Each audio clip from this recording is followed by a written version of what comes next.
Hello everyone, welcome back to another Wizard101 video. Today, we're talking about another little aspect of this game that caught my fancy, something that I want to talk about, and that is side quests. Now you may be like, Noah, why are you talking about side quests? Why are you talking about this completely random feature in the game that isn't super important, isn't worth actually talking about? Well, that's where you're wrong, and that's where I'd like to at least try to prove you wrong. I want to talk about side quests in Wizard101. Now, I'm doing this for a few reasons. One, the fact that I really noticed over time that I stopped doing side quests. I'm of the opinion, and I've always been of the opinion, I like doing side quests. A lot of people don't, but I actually genuinely do, and I've always actually done side quests in Wizard101. I tend to do a lot, but I've noticed that over time I'm doing them less and less. So that's one thing that brought it on. And the second thing is that I know this, and I know this for a fact, is that most people in Wizard101 don't do side quests. Now, I really wanted to delve into that. I wanted to analyze why, and I wanted to talk about why that's not a good thing. So without further ado, let's actually get into the video. Starting off, side quests.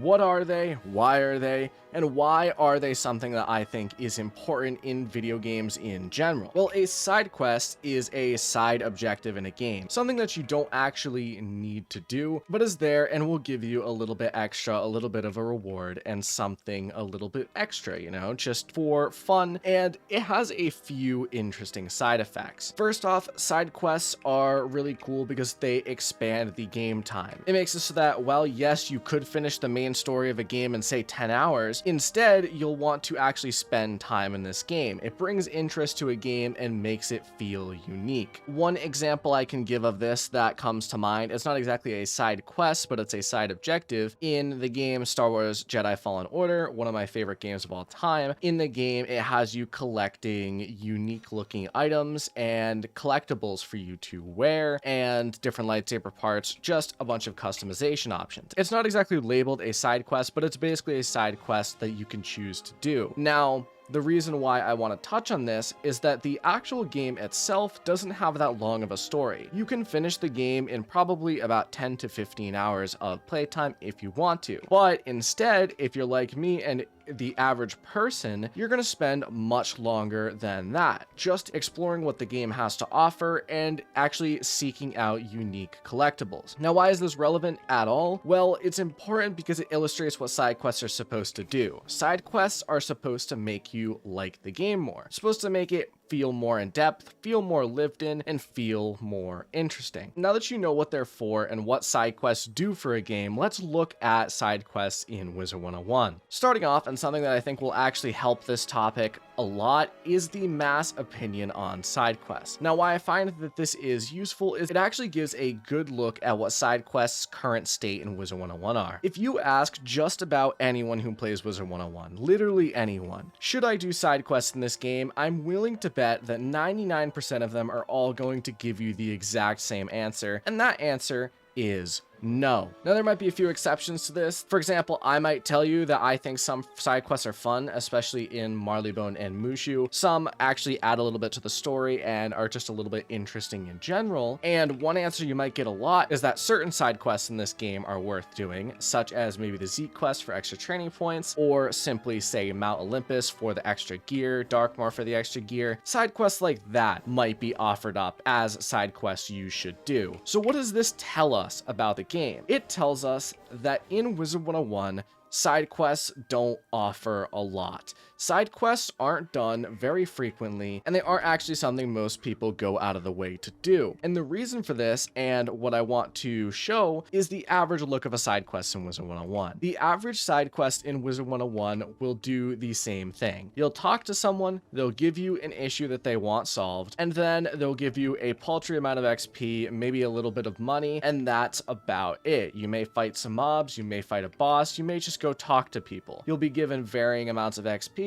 and that will be it. That'll be the end of the side quest, and you've done your job as the wizard. Now, that being said, the side quests in this game having the very same average thing might actually not seem that bad in the long run. Think about other MMOs, for example, like in Star Wars The Old Republic, you might still want to do some side quests for that extra XP, and they have the same kind of cookie cutter method, you know, they're all pretty similar. So you'd expect, you know, in Wizard101, more people might actually do them because, you know, it's fine to actually do them. Well, here comes the problem, and here's the biggest thing I want to stress this video. In Wizard101, there is literally 0 point to do 90% of the side quests. And the reason for that is another issue in of itself. It's not simply just the fact that they are side quests and people don't want to do side objectives. It's that they give absolutely no reward. In other games that have side quests, there's always a reward for it, right? There's always a little bit of XP, maybe some items, something along those lines, right? In Wizard101, they give you XP, sure. But what problem is there?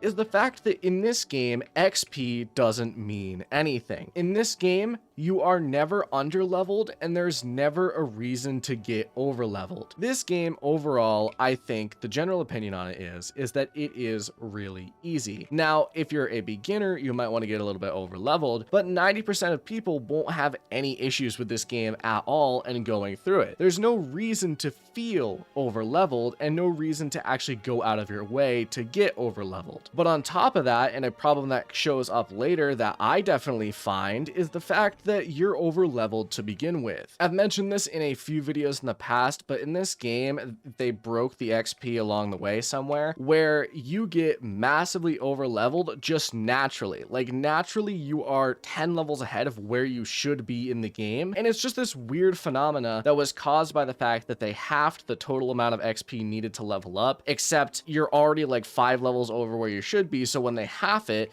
the XP gains are still designed for those larger XP bars. This happens somewhere around Polaris and Mirage. And to give an example, my myth right here is level 148. And I haven't even started Lemuria yet. So I am 8 levels over leveled, and this is extremely common. My ice is actually 150, and he's in the same place as my myth. So that is the issue here. There's no reason to actually gain XP because you're already over leveled. So the ultimate thing here is there's no purpose because side quests don't actually really give anything beyond XP. They might give you an item every once in a while, but nothing super major. There's obviously a few exceptions to this, as I mentioned earlier, such as Mount Olympus, but everyone knows to do those. And they're not going to go out of their way to actually do, like, say, this random side quest in Marleybone because they already know that there's no point in doing it. You might get a little bit of XP, but that's really it. And this creates a problem and brings us to our next section of the video, which is the squandered potential of side quests in this game. Now, what this is just simply wrapping all of this information together. In the beginning of the video, I said something, and I said that side quests cause a game to have more depth and bring interest to the game. That is something that, in my opinion, could be really true for Wizard101, but it's not. And the reason for that is that Wizard101 made it so that there's no reason to actually do side quests in this game. And there being a lack of reason to do side quests harms this game in a major way. It makes a lot of these worlds go by way too fast and not have an actual reason to live in them and to do them. I want to stress to you something right now. This game, I've gone over its playtime many times. I've said what the playtime of Wizard101 is so many times, and I'm sure people are tired of hearing it at this point. There is hundreds of hours in this game, but I want to raise you something. There could potentially be over 1,000 hours of in-game content that is just lying dormant here, that isn't doing anything in this game because it is not reaching its potential. Side quests in this game, people don't do them because there's no reason to do them. So the ultimate thing in this video and why I made this video is Kingsisle. You should fix side quests. Side quests in this game should be given a reason to be done. But the entire reason why I'm talking about this and the reason why I made this video rests on two colliding facts. First off, Kingsisle has said specifically what they want us to do as players is to take their time in the game. Right now, people are just rushing from beginning to end, doing worlds over and over again, and they want to make it feel less getting from point A to point B and actually enjoying your time in these worlds. The second thing is that players have complained for a very long time about the lack of content. This is such a simple fix that is directly related to these two issues. Make side quests worth doing and make people want to do them. The whole reason why I'm making this video is it solves so many issues in this game. Right now, this game isn't played. There's no new players, and a lot of the older players are getting bored. Potentially fixing side quests and giving them an incentive fixes this. So how could they do this just to kind of wrap it up? Well, it's pretty easy in my opinion. Give certain rewards that make people feel like there's a reason to do side quests. If XP and gold don't do it, there's a few things that they could do. One thing I think would be really cool is adding some complimentary crowns rewards. Now you may be saying, Noah, Kingsisle would never do that. Well, they already kind of do with the Scroll of Fortune. Like you can see here, these elixirs gotten from the Scroll of Fortune are very similar to what I'm saying. Just make it so that doing a certain amount of side quests or doing certain side quests will drop these as rewards, and suddenly this game has a lot more life breathed into it. So to wrap it up, side quests in Wizard101 could make this game feel really new again. It could breathe life into this game, but to do that, Kingsisle needs to actually make it do so, which is an issue because whether they'll do it or not is something that's up in the air. I wanted to make this video because I wanted to kind of show people that this is an avenue. This is something that can be done, and this is something that's just lacking in Wizard101. I realize I accidentally sounded like a poet there, but that's okay. But that's really it for today. Let me know what you think in the comments below. I am interested. I'm sorry that I am, like squinting the entire time and I'm kind of stumbling over my words because I'm very tired, but that's okay. But anyways, thank you all for watching. I will see you in the next video. Adios.